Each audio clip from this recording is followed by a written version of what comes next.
I hope, I pray I'll have enough time to lead, to be able to do what my purpose is, diba? What God's purpose is in my life.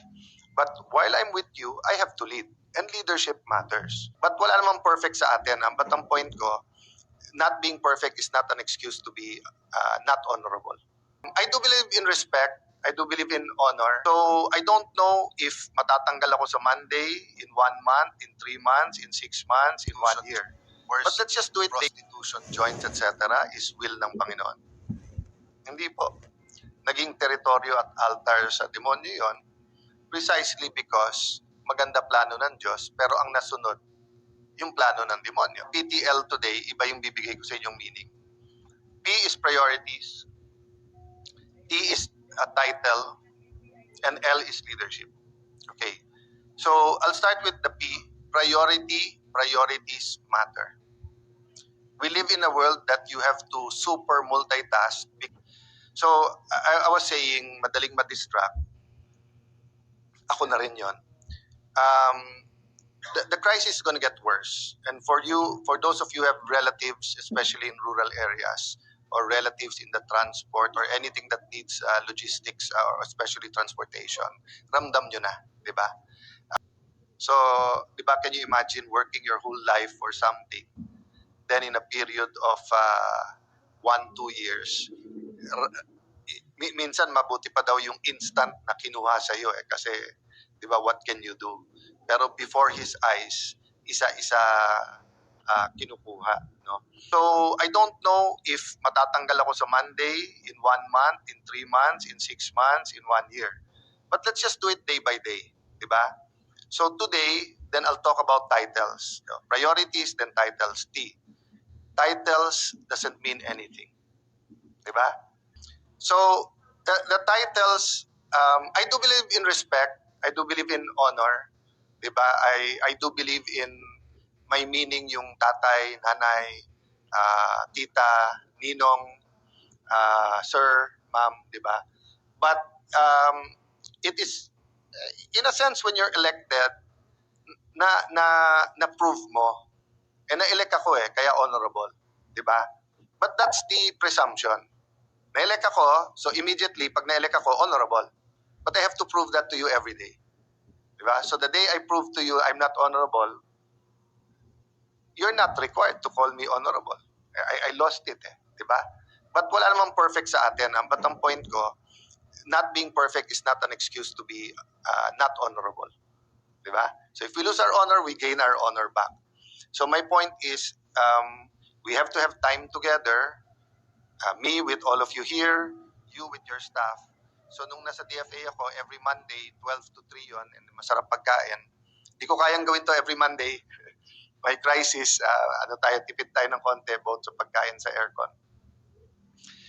But during that Monday, ang bilin ko sa kanilang lahat is walang secretary, walang USEC, walang ASEC dito.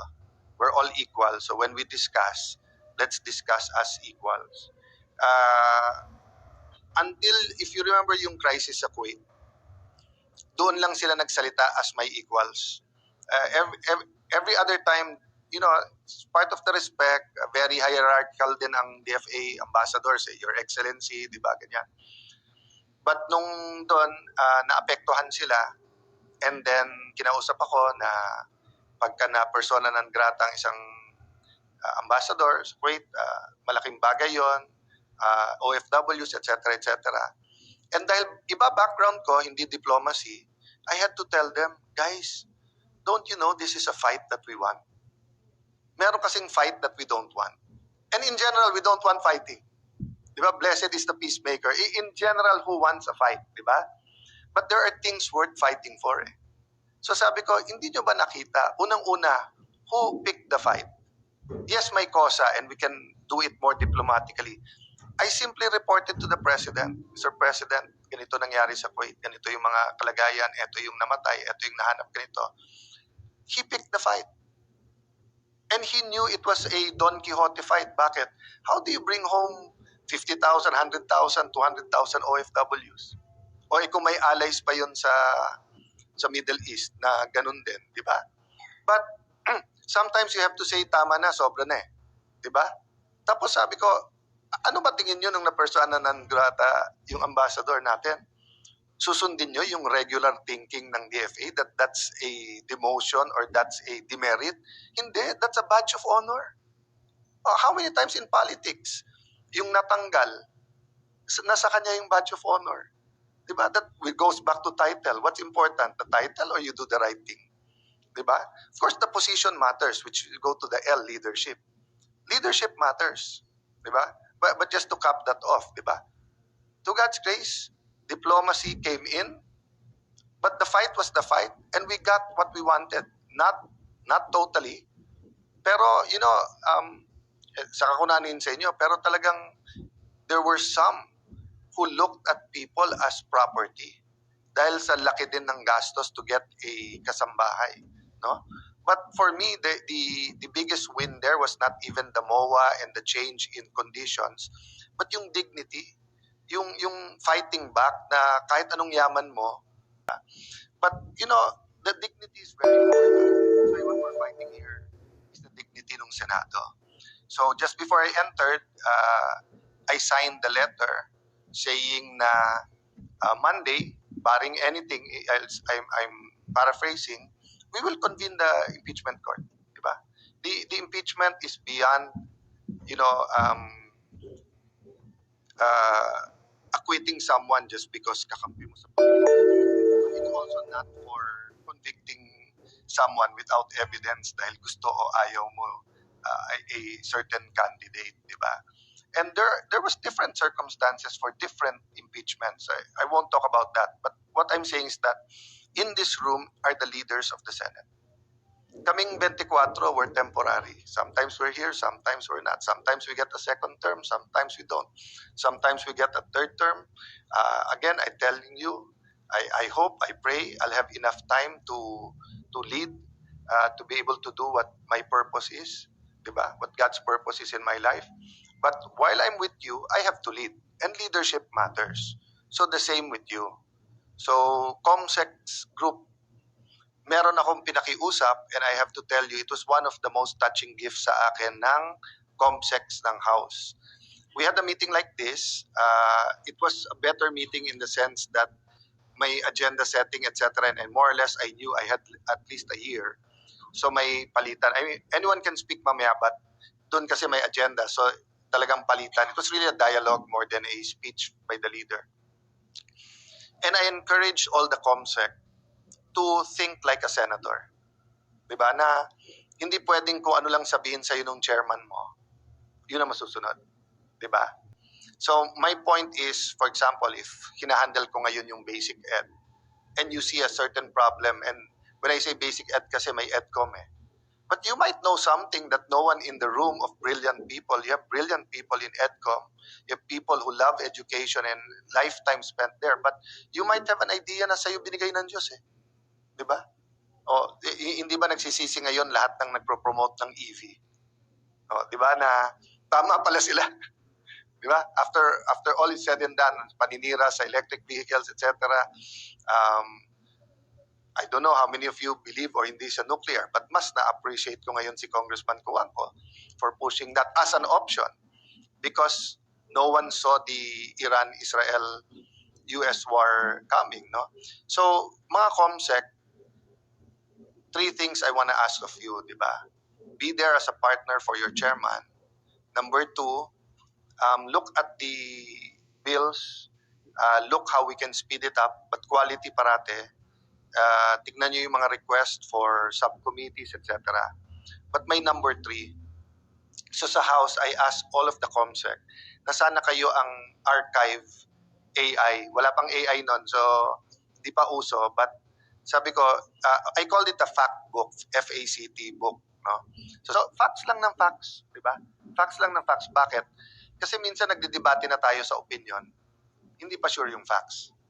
So at least if we can level all 24 senators and yung mga sectors kung ano yung facts, we'll have that debate. But my point is, dapat may facts pa rin. Diba? So I hope maibigay nyo sa akin yon bago ako matanggal this time around. But it is not for my use. It will be open source for everyone. Most of you have that in your mind. But let's put it that. Tapos, bahala na kayo sa updates kasi some committees like Economic Affairs have more updates weekly, monthly, yearly on some statistics, but some of you will have less, diba? That would give us the chance, going back to priorities, diba? If we're basing everything by fact, by principle, mas madali tayong lahat. Okay? But ito yung biggest ask ko sa inyong lahat. I believe in any crisis, there's a number of things we can do that will have an impact. Don't get me wrong, naniniwala ako sa piso-piso, naniniwala ako sa one step at a time, naniniwala ako one day at a time. My point is, guys, kung tayo yung uplift, if you were in the cabinet now, what would you suggest? If you were PBBM now, what would you do? If you are mayor in Batanes or governor in Batanes, if you were the new governor of Catanduanes, halimbawa ngayon, grabe yung mga pagsubok din, di ba? When he became mayor, sobrang taas na. When he became governor, sobrang taas ng gasolina. Because ilan lang may-ari, etc. He told me that story, assuming it's all true. Napababa niya by just saying, papapasukin ko yung ibang gasolinahan dito. Ngayon, tumaas ulit. Because of economic forces. So it's so difficult. But if you were them, what would you do? No? From yung hindi legal, yung katulad ng Korea, everyone donated, and so I don't know if we should have our pay our debt movement. Na everyone, I don't know if we should create a national account and everyone who can give. I mean, kung may ganun movement at kinompute nila, magkano ba ngayon? 16 trillion? Sino magaling sa math? What 16 trillion divided by 110 million Filipinos? No? Around 116,000. If we had a national repayment or pay the debt movement, halimbawa, no, bayaran natin, bayan ko, mahal ko, bayaran natin, utang natin, I would pay my 116,000. I would ask my wife, Lani, na hindi naman tayo magugutom kung magbigay tayo ng 116,000. O baka yung kasambahay namin isa doesn't have that money, baka I'll pay pa for a third person, di ba? I don't know what those programs are, but some of you do.